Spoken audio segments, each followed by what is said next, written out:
नमस्कार। इन खबर में आपका स्वागत है। मैं विद्या शंकर तिवारी हूँ।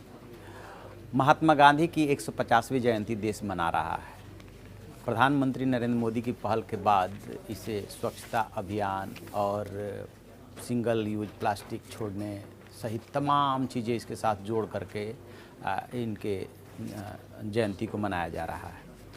इसी समय कश्मीर का मुद्दा भी गर्म है, क्योंकि वहाँ से केंद्र सरकार ने अनुच्छेद 370-35A को ख़त्म कर दिया है।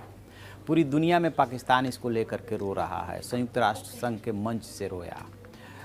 बहुत ज़्यादा लामबंदी तो नहीं कर पाया, लेकिन कुछ एक देशों को उसने जोड़ने की कोशिश की है।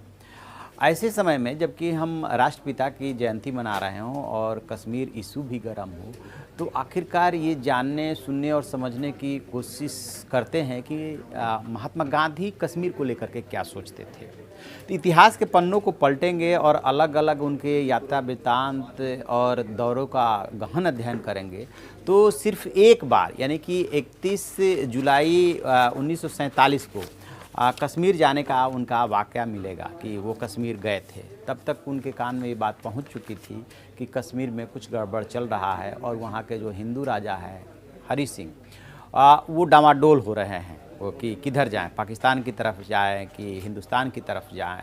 और ये भी बात किसी से छिपी नहीं है कि जो शेख अब्दुल्ला थे वो राजा हरि सिंह के विरोधी थे और शेख अब्दुल्ला की पंडित जवाहरलाल नेहरू से दोस्ती थी।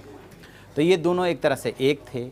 राजा हरि सिंह कहीं ना कहीं अपने को अकेले पाते थे और उनके जो मंत्री थे, प्रधानमंत्री कह लीजिए, रामचंद्र काक, वो पाकिस्तान में विलय के पक्ष में थे और पाकिस्तान ये चाहता था कि किसी तरह से कश्मीर का विलय पाकिस्तान में हो जाए। एक बात ये भी आती है कि हरि सिंह चाहते थे कि कश्मीर जो है आज़ाद ही रहे, यानी कि ना हिंदुस्तान में जाए और ना पाकिस्तान में जाए। ये सारी परिस्थितियाँ थी। तो 31 जुलाई को जब वो वहाँ पे गए तो शेख अब्दुल्ला अपने जो विरोधी आंदोलन चला रहे थे उसकी वजह से जेल में थे, यानी कि हरि सिंह ने जेल में उनको डाल दिया था। तो उनकी बेगम ने जो है महात्मा गांधी की अगवानी की थी और वहीं पे फिर जो उनके प्रधानमंत्री थे राजा हरि सिंह के, वो रामचंद्र काक, वो भी मिलने के लिए आए थे। मुलाकात हुई और इसके बाद से जो है उनकी मुलाकात हुई 1 अगस्त को। मुलाकात में बहुत सारी बातें हुई और बात होने के बाद काफ़ी हद तक हरि सिंह मान भी गए थे। और उसी दौरान जब हरि सिंह को इस बात की जानकारी मिली कि रामचंद्र काक की इसमें भूमिका ठीक नहीं है, तो उन्होंने उनको प्रधानमंत्री पद से बर्खास्त कर दिया था। और फिर महात्मा गांधी से उन्होंने ये कहा कि कुछ समय दिया जाए ताकि वो इस पर सोच समझ करके डिसीजन ले सके। महात्मा गांधी मान गए। बाद में जो लंदन का अखबार है टाइम्स, उसने लिखा था, 3 महीने बाद में ये बात लिखी थी कि आखिरकार जो है महात्मा गांधी के समझाने के बाद या महात्मा गांधी से बातचीत के बाद राजा हरि सिंह जो है भारत में विलय के लिए तैयार हो गए। इस बीच क्या होता है कि 4 जनवरी 1948 को प्रार्थना सभा में गांधी जी ने कश्मीर को लेकर के इस बात पे संतोष जताया कि आखिरकार कश्मीर के विलय के दस्तावेज पे राजा हरि सिंह ने सिग्नेचर कर दिया है। और इसी दौरान 11 सितंबर 1947 को गांधी ने कहा, बताया जा रहा है कि कबायली सेना गांवों को लूटते हुए घुस आई है और पाक के फौज के बिना तो 11 सितंबर 1947 को उधर से मतलब कि जस्ट आज़ाद 15 अगस्त 1947 को देश आज़ाद हुआ था और उसके जस्ट बाद कबायलियों ने जो है हमला कर दिया था। और कहा यह जाता है कि इसके पीछे पाक की जो फ़ौज थी उसका हाथ था और कबायली नहीं थे बल्कि पाक की फ़ौज ही थी दरअसल वो। तो वो लूटते हुए और इधर चले आ रहे थे। ये भी सबसे सर्वविदित है कि राजा हरि सिंह ने बाद में मजबूरी में जो है मदद मांगी थी भारत सरकार से।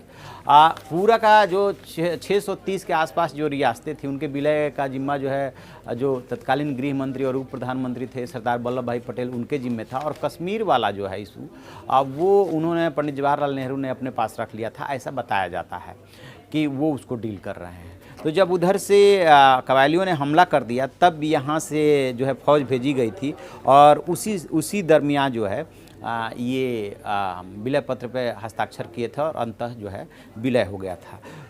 तो फिर महात्मा गांधी की क्या राय थी ये जानने लायक है, क्योंकि महात्मा गांधी को जो दुनिया ने जाना वो सत्य और अहिंसा के लिए जाना। उनके अपने प्रयोग के लिए जाना। हालांकि वो सत्य और अहिंसा को भी लेकर के एक बात बोलते हैं कि ये सत्य और अहिंसा उतना ही पुराना है जितना कि हिमालय, और हमने इसमें कुछ भी नया इजाद नहीं किया, हमने तो सिर्फ इसके साथ प्रयोग किया है। भारत को कश्मीर की मदद करनी चाहिए, यानी कि महात्मा गांधी की खुद की राय ये है, जिस समय का ये पूरा वाकया है, कि भारत को कश्मीर की मदद करनी चाहिए और वो पाकिस्तान से कहा जा रहा है कि वो बाहर हो जाए, यहाँ से चला जाए। यदि वो नहीं लौटता है, नहीं निकलता है, तो फिर युद्ध अवश्यंभावी है। यानी कि महात्मा गांधी कश्मीर के लिए युद्ध करने तक को तैयार हो गए थे। महात्मा गांधी के जितने भी भाषण हैं या उनको लेकर के जो दर्शन है, जो किताबें हैं, उनको आप देखेंगे तो हर जगह वो सत्य और अहिंसा के ही पुजारी के रूप में नज़र आएंगे। कहीं भी वो हिंसा का समर्थन करते हुए नज़र नहीं आएगा। जब जब हिंसा हुई, जैसे चौरी चौरा कांड जैसे, तब तब उन्होंने अपने कदम पीछे खींच लिए। हमेशा वो इस बात के पक्षधर रहे कि लोगों की ज़्यादा इसमें डेथ ना हो, कैजुअल्टी ना हो, संघर्ष नज़र ना आए।